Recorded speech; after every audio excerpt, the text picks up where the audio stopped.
বিশ্ববিদ্যালয়গুলোকে বেকারত্বের কারখানা বানানো যাবে না বলে মন্তব্য করেছেন শিক্ষামন্ত্রী। সকালে ইউজিসিতে বিশ্ব মেধাস্বত্ব দিবস উপলক্ষে আয়োজিত এক কর্মশালার উদ্বোধনী অনুষ্ঠানে প্রধান অতিথির বক্তব্যে তিনি এসব কথা বলেন। আরও জানাচ্ছেন মুনিয়া জুথি।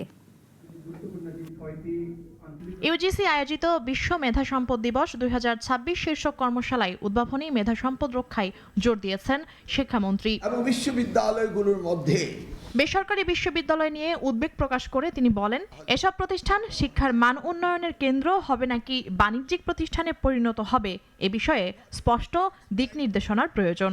কিভাবে আমরা এগুলোকে কাজ করব। পাবলিক বিশ্ববিদ্যালয় প্রসঙ্গে তিনি বলেন, শুধু নতুন বিশ্ববিদ্যালয় স্থাপন নয়, আন্তর্জাতিক মান অনুসরণ করে বিশ্ববিদ্যালয়গুলোকে উন্নত করতে হবে।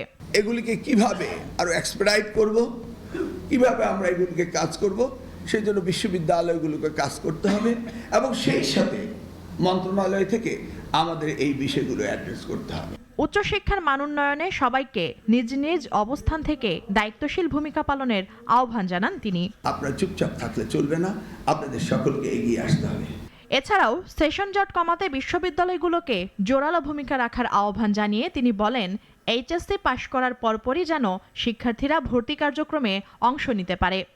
আমরা মনে করি ডিসেম্বর মাস হচ্ছে পরীক্ষার মাস, সেই সময় সকল পরীক্ষাগুলো শেষ হতে হবে এবং সেই সাথে জানুয়ারি থেকে নতুন ক্লাস শুরু হতে হবে, যেন কোনো ওয়েটিং টাইম না থাকে।